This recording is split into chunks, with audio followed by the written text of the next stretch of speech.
দইওয়ালা। ডাকছো কেন? দই কিনবে? কেমন করে কিনবো? আমার তো পয়সা নেই। কেমন ছেলে তুমি? দই কিনবে না তো আমার বেলা বইয়ে দাও কেন? আমি যদি তোমার সঙ্গে চলে যেতে পারতুম তো যেতুম। আমার সঙ্গে? হ্যাঁ, তুমি যে কত দূর থেকে হাঁকতে হাঁকতে চলে যাচ্ছ, শুনে আমার মন কেমন করছে। বাবা, তুমি এখানে বসে কি করছো? কবিরাজ আমাকে বেরোতে বারণ করেছে, তাই আমি সারাদিন এইখানেই বসে থাকি। আহা বাচ্চা, তোমার কি হয়েছে? আমি জানি না, আমি তো কিছু করিনি, তাই আমি জানি না আমার কি হয়েছে। দইওয়ালা, তুমি কোথা থেকে আসছো? আমাদের গ্রাম থেকে আসছি। তোমাদের গ্রাম? অনেক দূরে তোমাদের গ্রাম? আমাদের গ্রাম সেই পাঁচমুড়া পাহাড়ের তলায়, শ্যামলী নদীর ধারে। পাঁচমুড়া পাহাড়, শ্যামলী নদী, কি জানি, হয়তো তোমাদের গ্রাম দেখেছি, কবে সে আমার মনে পড়ে না। তুমি দেখেছো? পাহাড় তলায় কোনোদিন গিয়েছিলে নাকি? না, কোনোদিন যাইনি, কিন্তু আমার মনে হয় যেন আমি দেখেছি। অনেক পুরনো কালের খুব বড় বড় গাছের তলায় তোমাদের গ্রাম, একটা লাল রঙের রাস্তার ধারে, না? হ্যাঁ বাবা, ঠিক বলেছো।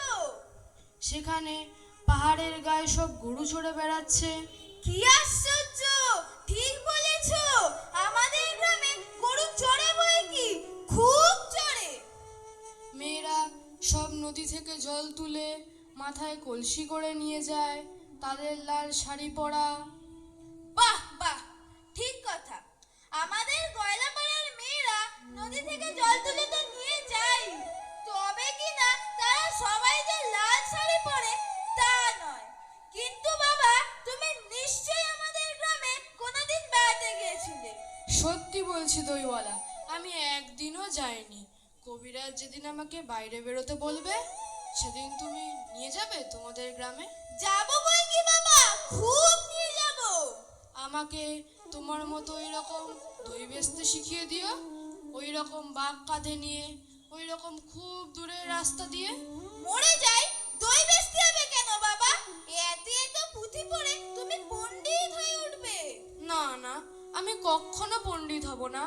আমি তোমাদের রাঙা রাস্তার ধারে, তোমাদের বুড়ো বটের তলায় গোয়ালপাড়া থেকে দই নিয়ে এসে দূরে দূরে গ্রামে গ্রামে বেচে বেচে বেড়াবো। কিরকম করে তুমি বলো? দই দই দই, ভালো দই। আমাকে সুরটা শিখিয়ে দাও। হায় পোড়া কপাল, এই সুরে কি শেখবার সুর? না না, ও আমার শুনতে খুব ভালো লাগে।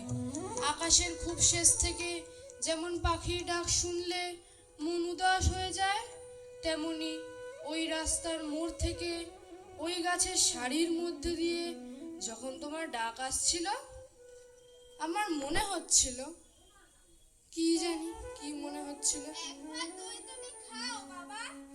আমার তো পয়সা নেই। না না না, পয়সার কথা বলো না। তুমি আমার দই একটু খেলে আমি কত খুশি হব। দইওয়ালা, তোমার কি অনেক দেরি হয়ে গেল? আমার কিচ্ছু দেরি হয়নি বাবা, আমার কোনো লোকসানও হয়নি। দই বেচতে যে কত সুখ সে তোমার কাছ থেকে শিখে নিলুম।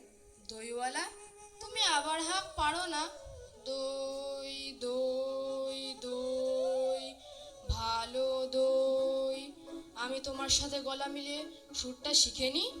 আচ্ছা আচ্ছা, ঠিক আছে ঠিক আছে, নাও বলো।